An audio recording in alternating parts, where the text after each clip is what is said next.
Shavua Tov, a good week to you, my holy sisters and brothers. Great to be learning with you on a Saturday night. Let's light up the darkness.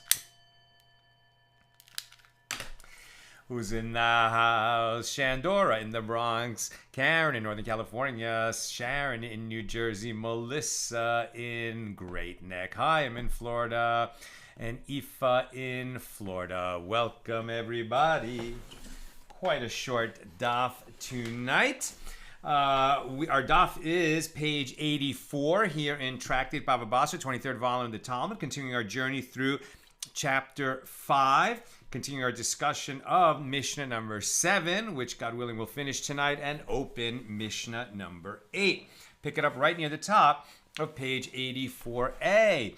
And similarly, and I'm dedicating our learning tonight to my grandmother, Sarah Bas Shmuel. This is her yard site. So at Shul tonight for Myra, for the evening service, I davened from the Amud. I led the service and said Kaddish for her.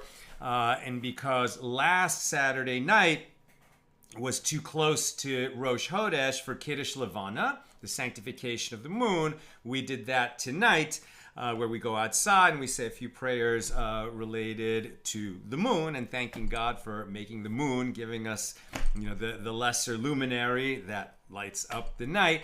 And when we make Kiddush Levana, we do an extra Aleinu, and there's an extra mourner's Kaddish. So I was able to say Kaddish twice for my grandmother tonight. And it's very special to be dedicating this class to her because today this is the 27th yard site, the 27th anniversary of her passing from this world. And this was the day, 27 years ago, when my journey as a Baal Teshuvah, as a kind of returnee to observant Judaism, began with a very powerful shared death experience. I won't tell the whole story tonight, but you can read. Nina could maybe share the link in the comments to the article I wrote about it. I saw my grandmother's soul leave her body. That's on our website.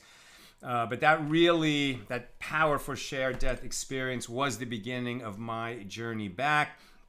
And I believe that it was in the merit of my grandmother. Her Hungarian name was Magda.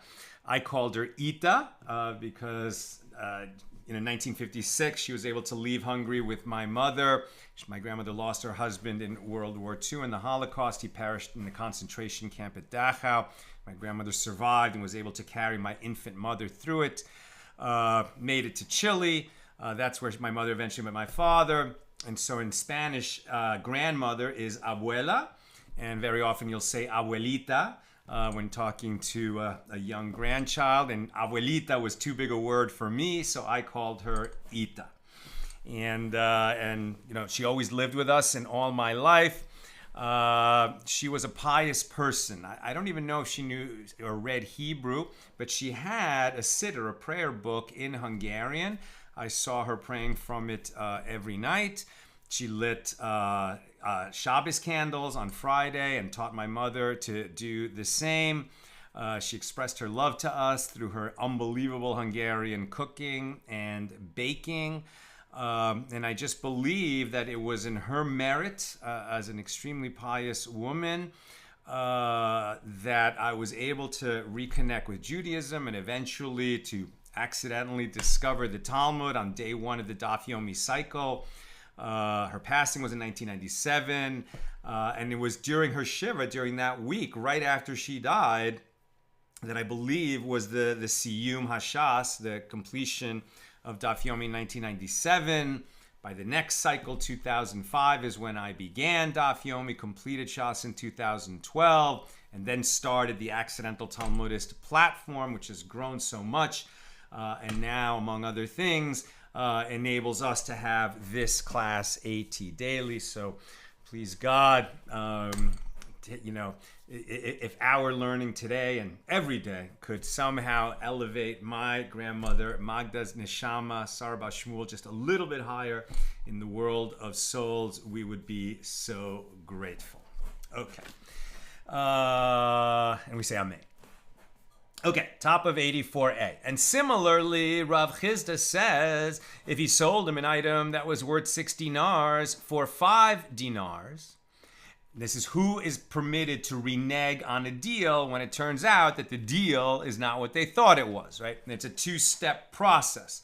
So here the seller sold to the buyer an item that was actually worth 6 dinars, and the seller made a mistake or didn't know what it was really worth, and he sold it for 5 dinars. So in this sense, the buyer is exploiting the seller.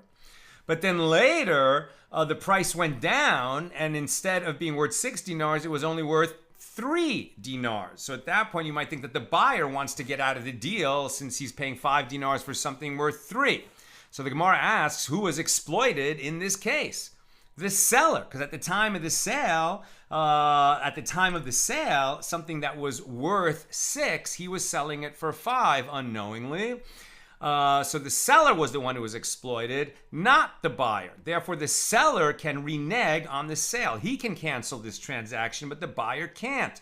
And the reason is that the seller can say to the buyer, if you had not exploited me, you would not be able to renege on the sale. Now that you have exploited me, can you renege on the sale? And similarly, the Tana of our Mishna also taught if the seller sold him bad wheat and it turned out to be good, the seller can renege on the sale, but not the buyer.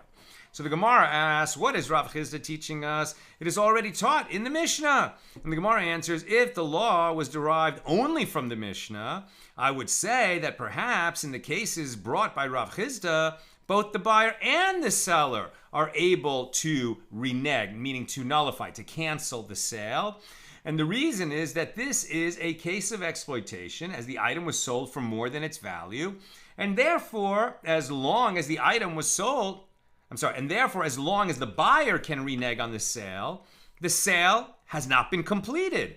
Consequently, as the seller lost out as well, he can also renege on the sale. And as for the Mishnah, it comes to teach us that if the seller said that he is selling good wheat and it is found to be bad wheat, so the buyer can renege on the sale, as this is considered a case of exploitation. And it is necessary to teach this, as it might enter your mind to say that this is not a case of exploitation because it is written, it is bad, says the buyer.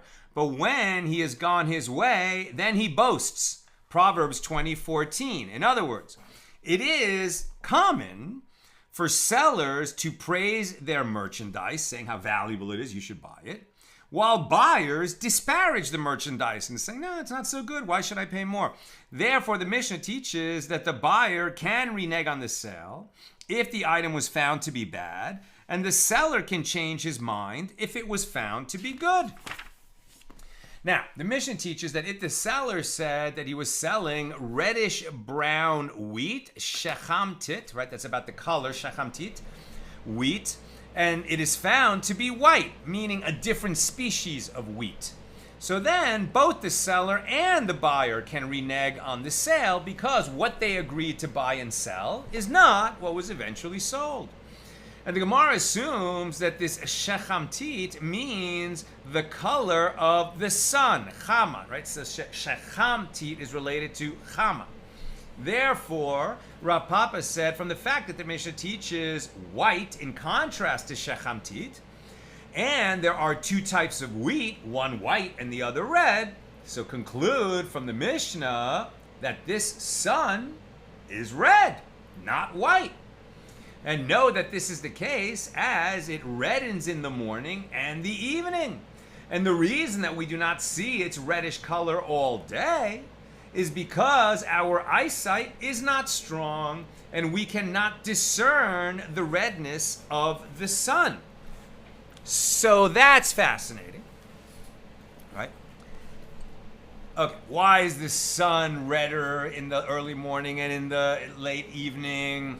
So you can talk about physics and the diffraction of light when it passes through a greater amount of atmosphere because of the lower angle of the sun. Okay. And then during the day, it's a steeper angle, so there's less atmosphere that the light is passing through. It's more direct. It's super bright. You can't really look at the sun and see it. You can't look at it directly. But if you just are to look at stars, right, and that twinkling light, what we think of as sort of pure light, and we'd say, well, it contains all the colors, but it just shines so white in all its intensity, right? But it's my understanding that stars do tend to have certain colors. And while it was impossible for the sages to know, with a telescope and the kind of astronomical instruments that we have now, what the actual color of the sun would be, well, they had it right? It tends toward the red. I mean, maybe more orange. But if somebody knows more about this than I do, please correct me. But the sages were right, through the means at their disposal.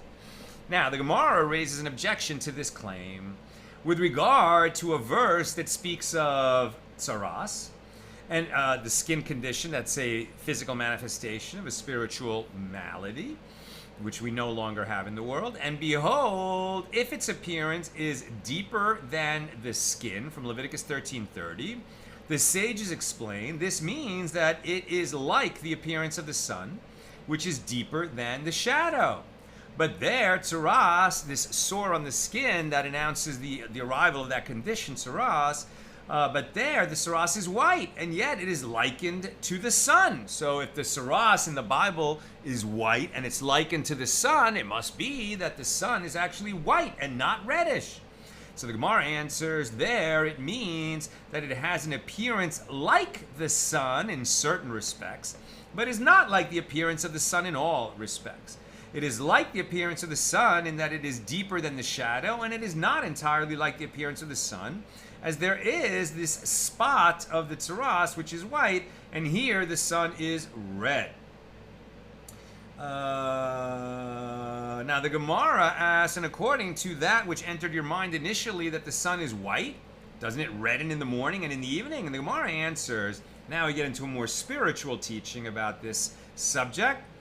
In the morning, it becomes red as it passes over the site of the roses of the Garden of Eden, whose reflections give the light a red hue. And in the evening, the sun turns red because it passes over the entrance of Gehenna, whose fires redden the light.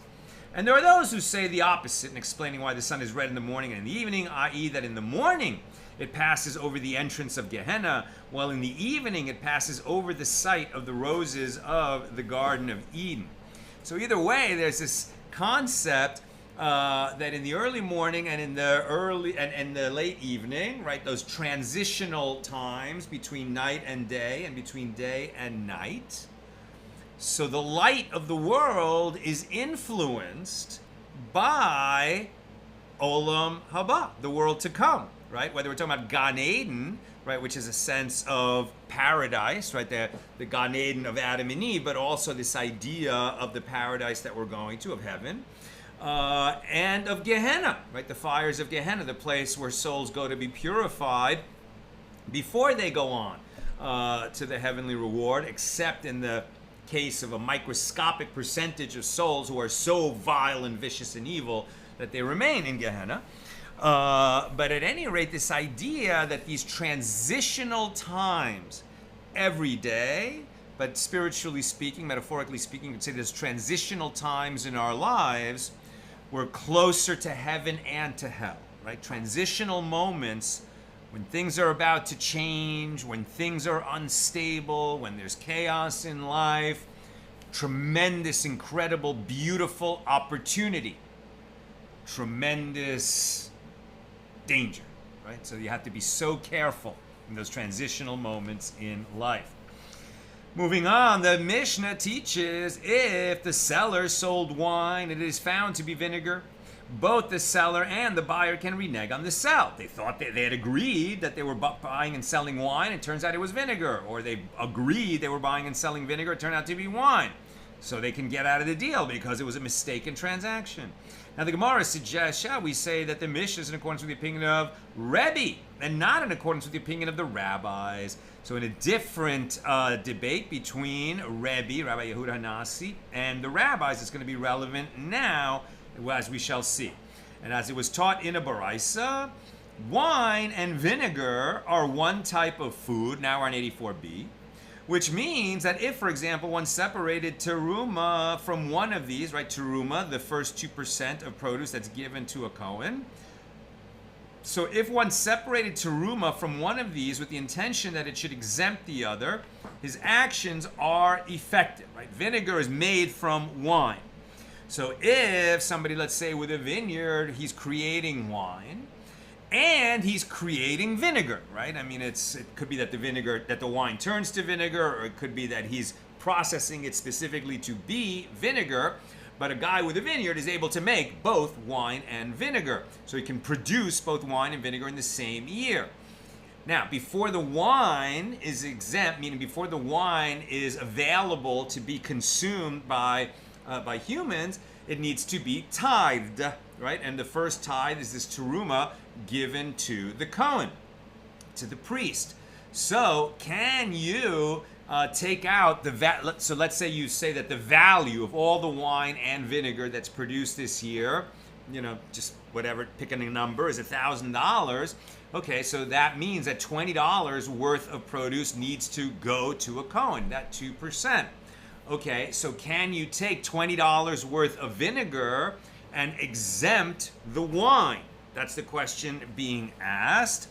And the answer is that according to the rabbis, the majority, that if one separated terumah from one of these with the intention that it should exempt the other, his action is effective. Yes, you can take $20 of vinegar, give it to a Kohen, and now you've exempted all the wine and vinegar that's coming out of this vineyard that year.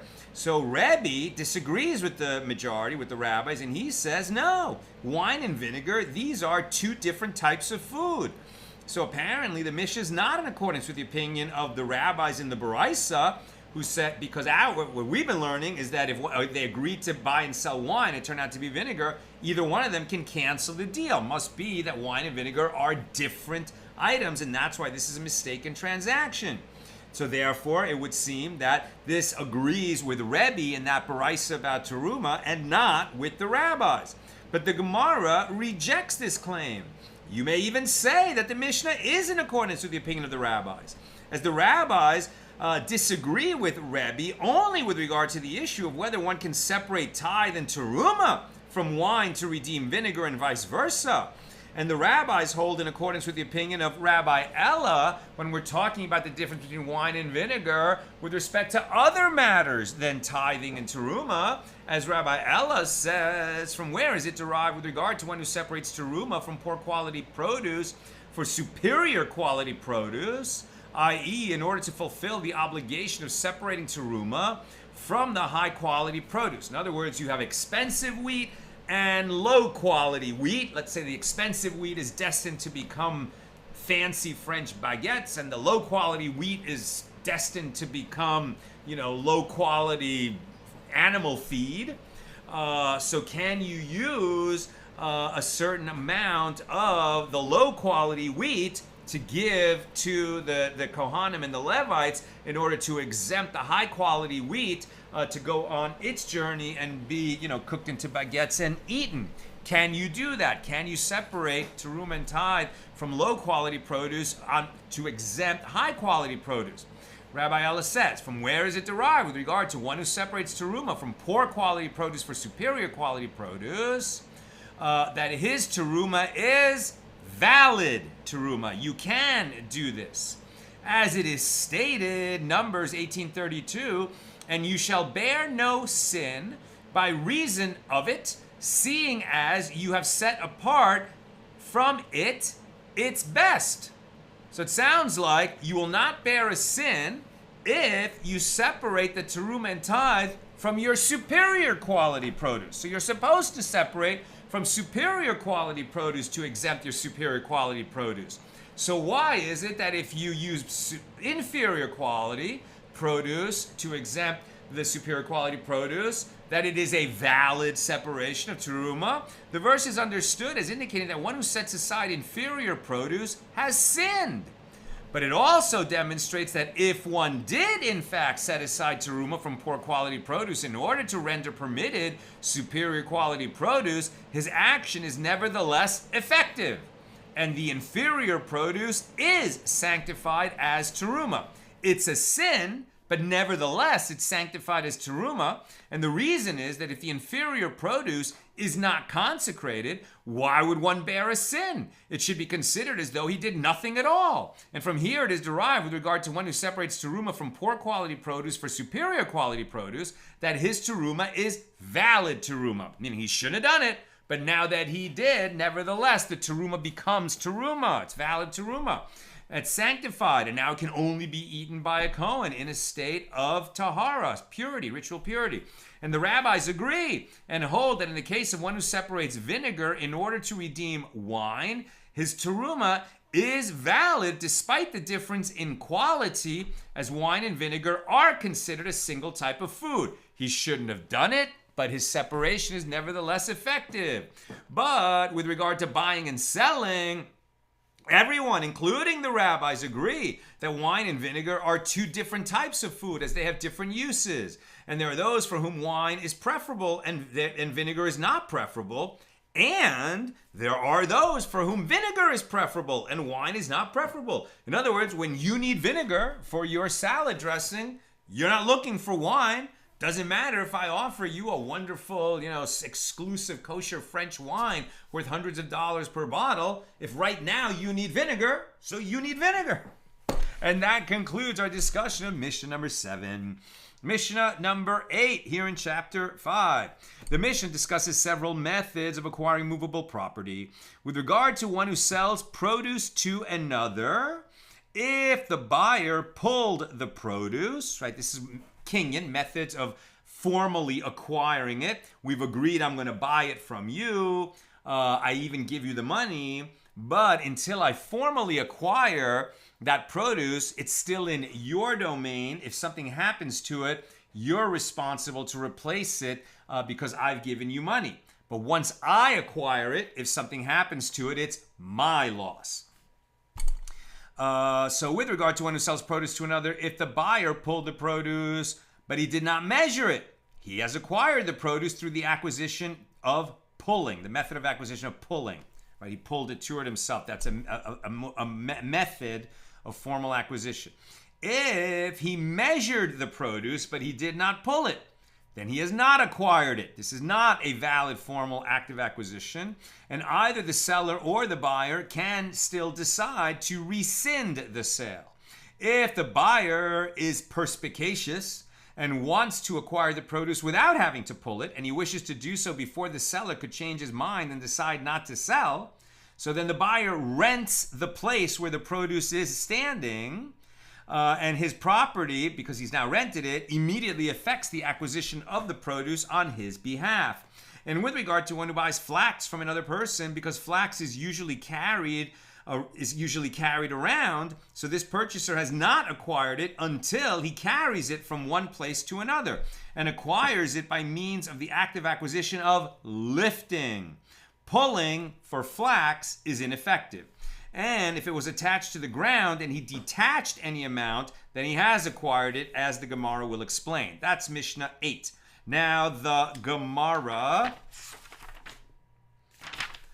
the Mishnah mentions several modes of acquisition without elaborating on them, and it does not explain in which domain the act takes place, whether on the property of the seller or in the public domain. And likewise, it does not specify who performs these actions, the buyer or the seller. So now the Gemara will begin to clarify these details.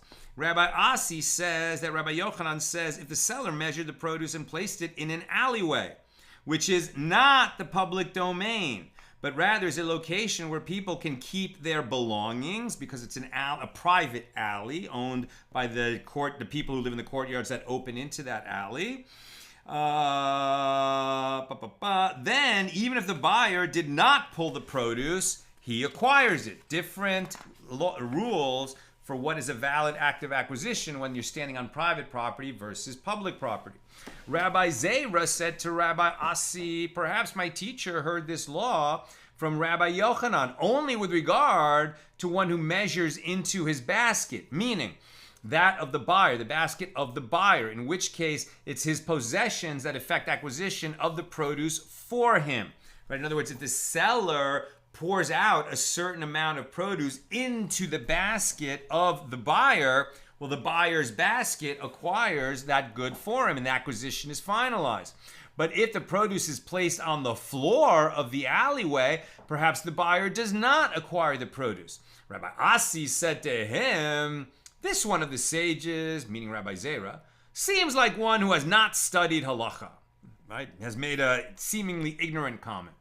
If he measured it into the basket of the buyer, is it necessary to say that he acquires it? Obviously he acquires it, regardless of the location of the basket. Rather, Rabbi Yochanan's statement with regard to an alleyway must be referring to items placed on the floor of the alleyway. That now, because there has been a transfer of produce via measuring, but it's done in this private place, now the acquisition has been finalized. And the Gemara asks, did Rabbi Zera accept this claim from Rabbi Asi? In other words, this rebuke?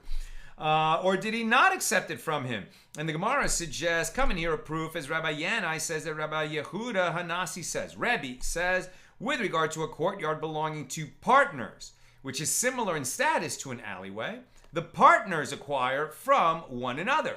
And what? Is it not correct to say that there is no difference between placing items on the ground and in their basket, as a partner acquires an item even when it is placed upon the ground in accordance with the statement of Rabbi Asi? In other words, if you're one of the owners of this private property and somebody transfers something to you, even measures it for you and leaves it on the ground there, but he's leaving it on ground that you have at least partial ownership of it, so then your ownership in that property acquires that produce for you. But the Gemara rejects this suggestion. No, this is referring to a case where the item was measured into the buyer's basket.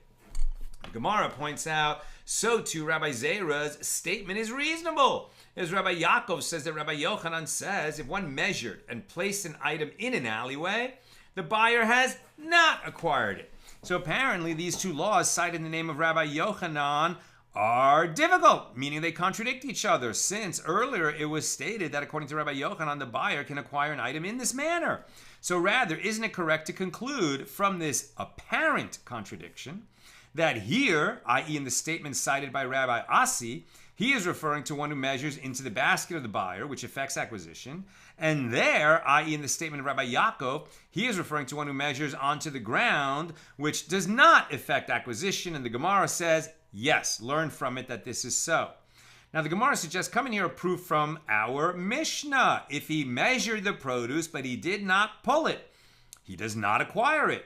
So what is it? Not referring to one who did so in an alleyway, which indicates that placing produce on the ground of an alleyway does not affect acquisition. And this is in accordance with the statement of Rabbi Zera. Hey, Rabbi Asi, you're a little too quick to be harsh to Rabbi Zera. But the Gemara rejects this proof. No, the Mishnah is referring to one who did so in the public domain. The Gemara asks, well, if that is so, then the first clause, if the buyer pulled the produce but did not measure it, he has acquired it, is problematic, because does pulling in the public domain affect acquisition? But don't Abaye and Rava both say, and I'm almost done, questions or comments, please get them in now. But don't Abaye and Rava both say that passing affects acquisition, passing the reins of an animal when you're selling an animal. If you're doing that in the public domain, you have committed the kinyan, the act of acquisition. So don't they both say that passing affects acquisition in the public domain, and in a courtyard that does not belong to either of them? Both passing the reins works, right? Both in the public domain and on private property that neither one of them is the owner of. Pulling affects acquisition only in an alleyway or in a courtyard that belongs to both of them. Passing the reins works in the public domain or in a courtyard that they're not the owners of. But if they're standing in their property, either one of their property or joint property, it's not enough to pass him the reins. The guy who receives the reins of the animal has to pull the animal, make it move. Or in the case of produce, move the produce.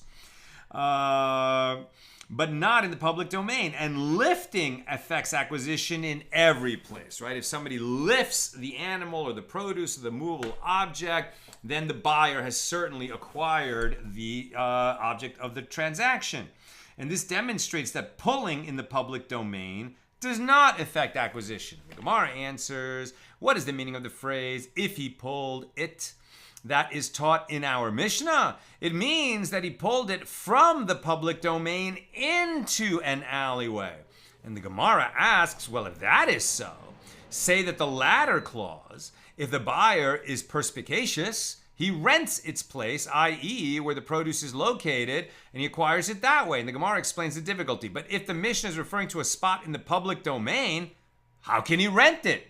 If we're talking about that one of the options is renting the place where the produce is located, but if it's located in the public domain, he can't rent that from anyone because it's the public domain.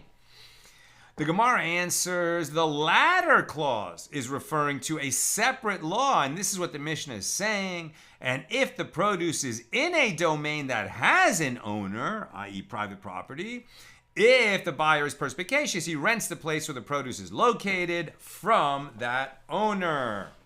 And we're at the bottom of page 84b. And with God's help, we'll be together again tomorrow, Sunday, at the regular Sunday time, 6 p.m. Pacific, to continue page 85. 3 questions. First from Bill. So here's an interesting thing about language and color. There's a very rigid order that languages pick up colors. First, there's a word for white and black, or light and dark. Then there's a word for red, then yellow, then blue, then green. Then it starts going to the divisions of colors, oranges, purples, teal, turquoise, etc. And this is why Homer in the Iliad calls the ocean wine dark, because the Greek of his time didn't have a word for blue. And it's also why English names the color orange for the fruit and not the other way around, and why people with orange-hued hair, which I was, are somehow redheads. That's fascinating. Thank you so much for sharing that, Bill. So interesting, kind of historicity of colors in language. So I guess we say that a language that has many, many, many different words for different hues is presumably an old language, kind of an old and evolved language. So interesting. Bell, isn't this similar to the delivery of a get? If put in the wife's basket or delivered to her courtyard, then it is a valid delivery, if I remember correctly, and you do, right? Your property can acquire for you, and that's why you can rent the spot where the produce is sitting. And finally, Bill says, am I remembering right that acquisition via a document is always effective? Well, the bill of sale, I believe, is effective when we're talking about land, right? But when we're talking about movable property, you're going to need, lifting is the one that's always effective. Bill of sale at this time in history was often not associated with movable property. Obviously today it is. You buy a car, there's a lot of written documents. But is a written document always effective? I'm not sure. I mean, I guess what your point is that, and in the written document, we can specify exactly what it is that we're agreeing to. The question is, when has the kinyan been made? The fact that they wrote up the document does not affect acquisition. Is it when the bill of sale or this document is transferred? There's a lot of nuance to this, so I am going to evade answering your question. That's what I've got for us today, and with God's help, see you tomorrow.